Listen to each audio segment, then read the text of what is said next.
तरह की खबर देखने के लिए पंजाब टीवी न्यूज़।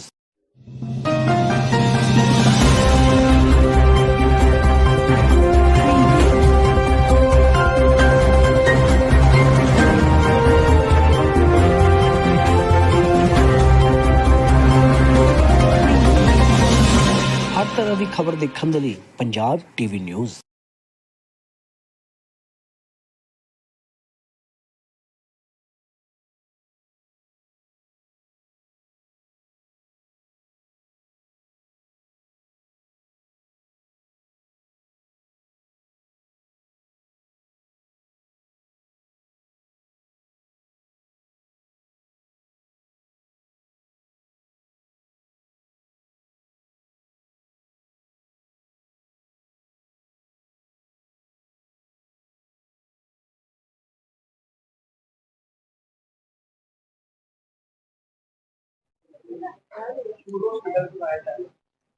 आज की मीटिंग का आयोजन बहुत ही महत्वपूर्ण रहा।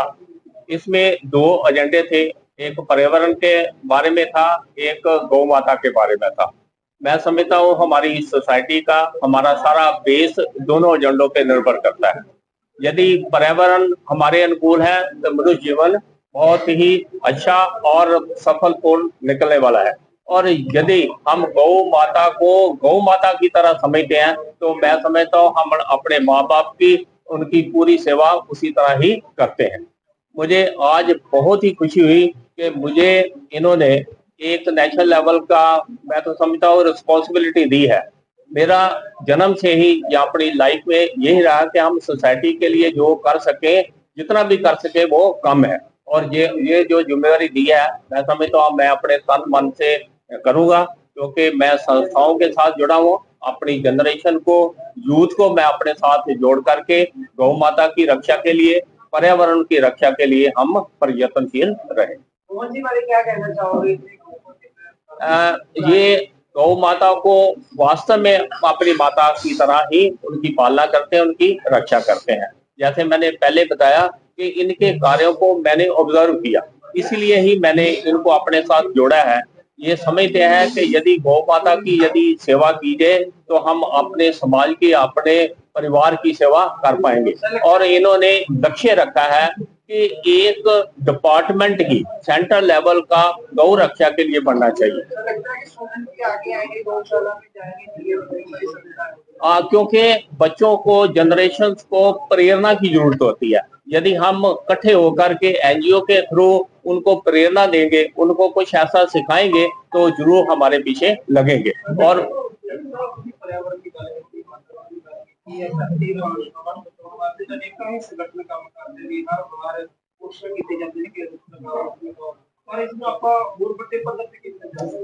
जैसा कि मैं पहले क्या ये मॉस लैवल ते काम करांगे तो फिर जरूर उस लैवल ते बड़ा डेस्टिनेशन तक पहुंचांगे। जो मैं गल कही है कि असी स्कूलों के बच्चों को, कॉलेज के बच्चों को, अपने परिवार के मैंबरों को नाल ला के काम करांगे तो सफलता सानू मिलेगी। मेरा नाम डॉक्टर रोहन बेहरा, राष्ट्र गौ रक्षा महासंघ तो राष्ट्र अध्यक्ष। अज बहुत ही जी अहम मुद्दे ते जी इत्थे बैठक रखी गई सी, पूरे पर्यावरण ते सीगी। लेकिन एक अहम नियुक्ति जिहड़ी कि साडे डॉक्टर JP शूर जी पिछले लंबे समय तो इन्हां नूं किसी भी दस्सण की जरूरत नहीं है भी इन्होंने समाज दे विच अपना नेक कामां दे नाल कितना नाम कमाया। सो सानू बहुत प्राउड फील हो रहा है कि असी इन्हां नूं राष्ट्र गौ रक्षा महासंघ दा अज राष्ट्र संरक्षक जिहड़ा वा उन्हां नूं नियुक्त कीता वा। मेरे वास्ते बहुत प्राउड की गल है कि पूरे ऑल ओवर इंडिया दे विच असी मिल के जिहड़ा काम करांगे। गौ माता दी जिहड़ी सेवा वा वो एक तो असी अपने हाथ नाल इंडिविजुअल कर सकते हैं, एक हुंदा कि असी जिहड़े यूथ है उन्हां नूं असी गाइड करना कि गौ माता दा साडे विच की महत्व है, साडे जीवन च की महत्व है, वो सानू की प्रदान कर सकती है ते साडी लाइफ दे विच की चेंजेस लिया सकती है। ते गौआं जिस तरीके दे नाल पंजाब दे हालात ने बहुत वास्ट लैवल ते जिहड़ा काउंसस पंजाब सरकार ने इकट्ठा किया पिछले लंबे समय तो असी उत्ते वर्क कर रहे हैं। ते ये जिहड़ा सेंट्रल गवर्नमेंट का जिहड़ा प्रोजैक्ट आया सीगा काउंसस वख-वख स्टेटां दे विच जिहड़ा लागू किया गया, हुण जिहड़ा वा असीं ਆਲ ਓਵਰ ਇੰਡੀਆ ਦੇ ਵਿੱਚ ਜਿਹੜਾ ਕਾਉਸ ਕਿਹੜੀ ਸਟੇਟ ਦੇ ਵਿੱਚ ਇਕੱਠਾ ਕੀਤਾ ਗਿਆ ਹੈ, ਉਹਨੂੰ ਕਿਸ ਤਰ੍ਹਾਂ ਇੰਪਲੀਮੈਂਟ ਕਰਾਉਣਾ ਹੈ, ਕਿਸ ਤਰ੍ਹਾਂ ਜਿਹੜੀਆਂ ਸੜਕਾਂ ਤੇ ਗਊਆਂ ਨੇ ਉਹਨਾਂ ਨੂੰ ਚੁੱਕ ਕੇ ਗਊਸ਼ਾਲਾ ਭੇਜਣਾ ਹੈ, ਗਊਸ਼ਾਲਾ ਦੇ ਹਾਲਾਤ ਸੁਧਾਰਨੇ ਹੈ, ਤੇ ਬੱਚਿਆਂ ਦੇ ਵਿੱਚ ਸਪੈਸ਼ਲੀ ਕਿਸ ਤਰੀਕੇ ਦੇ ਨਾਲ ਅਸੀਂ ਆਪਣੀਆਂ ਗਊ ਮਾਤਾ ਦੇ ਜੋ ਸਾਡੇ ਸਨਾਤਨ ਧਰਮ ਦੇ ਜਿਹੜੇ ਨਿਯਮ ਨੇ ਜਾਂ ਉਹਨਾਂ ਦੀ ਕੀ ਮਹੱਤਵ ਹੈ, ਉਹ ਸਰ ਦੇ ਨਾਲ ਅਸੀਂ ਮਿਲ ਕੇ ਅੱਗੇ ਬੱਚਿਆਂ ਦੇ ਵਿੱਚ ਜਿਹੜਾ ਅਸੀਂ ਵਿਸਤਾਰ ਦੇ ਵਿੱਚ ਕਰਾਂਗੇ। 12 ਸਾਲਾਂ ਤੋਂ ਗਵਰਨਮੈਂਟ ਦੇ ਕੋਲ ਲੋਟੀ ਹੋਣ ਤੋਂ ਬਾਅਦ ਵੀ ਲੋਕ ਰਾਸ਼ਟਰਪਤੀ ਘੋਸ਼ਿਤ ਨਹੀਂ ਕੀਤਾ ਗਿਆ। ਬਿਲਕੁਲ ਸਰ, ਇਹਦੀ ਇੱਕ ਮੁਹਿੰਮ ਜਿਹੜੀ ਆ ਵਾਸ ਲੈਵਲ ਤੇ ਇੰਡੀਆ ਲੈਵਲ ਦੇ ਵਿੱਚ ਸੰਤਾਂ ਵੱਲੋਂ ਚਲਾਈ ਗਈ ਹੈ, ਗਊ ਸਨਮਾਨ ਅਭਿਆਨ। ਅਸੀਂ ਵੀ ਉਹਨਾਂ ਦਾ ਇੱਕ ਹਿੱਸਾ ਹਾਂ ਤੇ ਅਸੀਂ ਕੋਸ਼ਿਸ਼ ਕਰ ਰਹੇ ਹਾਂ ਕਿ ਜਲਦੀ ਤੋਂ ਜਲਦੀ ਜਿਹੜਾ ਗਊ ਮਾਤਾ ਨੂੰ ਸਨਮਾਨ ਮਿਲੇ, ਤੇ ਅਸੀਂ ਉਮੀਦ ਕਰਦੇ ਹਾਂ ਕਿ ਪਬਲਿਕ ਵੀ ਜਿਹੜੀ ਹੈ ਸਾਰੀ ਜਿਹੜੀ ਇਸ ਚੀਜ਼ ਦੇ ਵਿੱਚ ਸਪੋਰਟ ਦੇ ਵਿੱਚ ਆਏ, ਤਾਂ ਕਿ ਜਿਹੜੀ ਹੈ ਸੰਤਾਂ ਵੱਲੋਂ ਜਿਹੜਾ ਉਪਰਾਲਾ ਕੀਤਾ ਗਿਆ जल्दी पूरा हो सके। नमस्कार, मैं राजवर्धनकर नागपुर से आज यहाँ आने का मुझे सौभाग्य प्राप्त हुआ आप सभी पर्यावरण प्रेमियों के बीच में।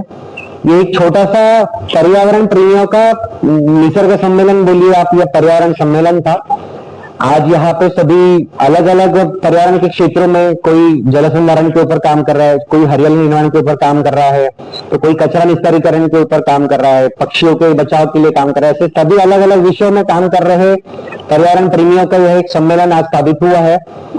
एक बहुत बड़ा संदेश आज की सभा के माध्यम से समाज में जाना चाहिए, वो ये है कि हम लोगों को प्रकृति की रक्षा के लिए आगे आना पड़ेगा, और ना सरकार, ना प्रशासन, शासन और किसी अन्य को हम लोग नहीं देखते हुए मैं खुद के स्तर पर क्या कर सकता हूँ, स्वयं के स्तर से, स्वयं के घर से हम लोग कैसे काम कर सकते हैं, ऐसे अपने हरित घर की रचना, फिर हरित समाज की रचना और अपना हरित शहर, इस माध्यम से हम लोग कैसे काम करें, इसका एक बहुत बड़ा संदेश आज की सभा से समाज में गया हुआ है। हम लोग पर्यावरण संरक्षण गतिविधि में मुख्यत्वे तो 3P फॉर्मूले पे काम करता है। पेड़ पानी पॉलिसी, यानी पेड़ हरियाली निर्माण करना, जल निस्तारण का काम करना और कचरा निस्तारीकरण का काम करना। लेकिन इसके अलावा हम लोग देशी बीजों का संरक्षण संवर्धन करके बीजारोपण से वृक्षारोपण और घर घर नर्सरी, कुटुंब नर्सरी, ऐसा यह एक काम कर रहा है। हम लोग युवाओं को हरित विस्तारकों के माध्यम से केवल एनवायरमेंटल सेक्टर में पूरी लाइफ डेडिकेटेड करके कैसे एक वन लाइफ वन मिशन के तौर पे सारा काम करना, ऐसा हम काम करते हैं। संडे फॉर सोसाइटी नाम से हम लोग हमारा प्रति रविवार यह प्रकृति के लिए समर्पित करते हैं। ऐसे अलग अलग अभियान उपक्रम चल रहे हैं। अभी आने वाले मौसम में प्रकृति वंदन हमारा एक बहुत बड़ा कार्यक्रम जो चिपको मेमोन के स्मृति में होता है वो होगा। राष्ट्रीय पर्यावरण छात्र प्रतियोगिता ऐसी भी हमारे होने वाली है। तो कई सारे प्रोग्राम, स्वच्छ सागर, सुरक्षित स्वच्छ अपना जल स्रोत, इस माध्यम के भी अगर हम लोग काम करते हैं। ऐसे अलग अलग योजनाएं हैं और कार्यक्रम उपक्रम चलते रहते हैं, सभी लोग उसमें सहभागी होते हैं।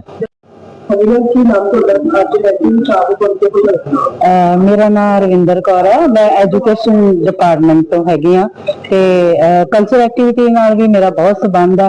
ते ये अक्सर ही जिहड़े साडे PM शर्मा जी स्कूलों दे विच आउंदे आ ते सानू पर्यावरण बारे बहुत वधिया साडे बच्चों नूं सिक्ख्या दे के जांदे आ।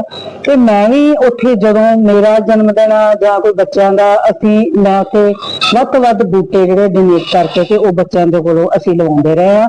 पर अज जिहड़ा प्रोग्राम सीगा जी बहुत ही अच्छा लगा मैनू। पर्यावरण दे साडे महाराष्ट्र तो राज जी आए हुए हैं जिन्हां ने सब तो पहला श्री गुरु रामदास जी दे दर ते मतलब नमस्कार कीते आ। ते उस तो बाद उन्होंने ने अज जिहड़ा 5:30 बजे इन्हां दा जिहड़ा प्रोग्राम सीगा बहुत वधिया, बहुत ही सूर हस्पताल जिहड़ा हैगा उत्थे ये प्रोग्राम सीगा। ते वाकई सुन के बहुत ही वधिया लगा कि ये जिहड़े उपराले साडी पर्यावरण दी संस्था जिहड़ी है कर रही है, ते जिहड़े इस तरह के शिक्षक नूं बुला के सानू अवेयर कर रहे हैं ना, ते वो सानू बहुत ही वधिया लग रहा। ते मैं यूथ नूं अच्छा एक मैसेज ये देना चाहांगी कि वो भी अगे आउण कि साडियां इहो जिहियां संस्थावां नाल जुड़े, बहुत सारे जुड़े भी होए आ, ते वो जुड़न ते साडे जिहड़े वातावरण आ ओहदी संभाल करन बहुत जरूरी है। बड़ा ही चिंता का विषय। सो सानू इहदे विच वध चढ़ के जिहड़ा हिस्सा लेना चाहिए ते सेवा जिहड़ी है निभाउणी चाहिए। मैं बस यही मैसेज देना चाहांगी कि वातावरण संभालो, इसकी बहुत जरूरत है।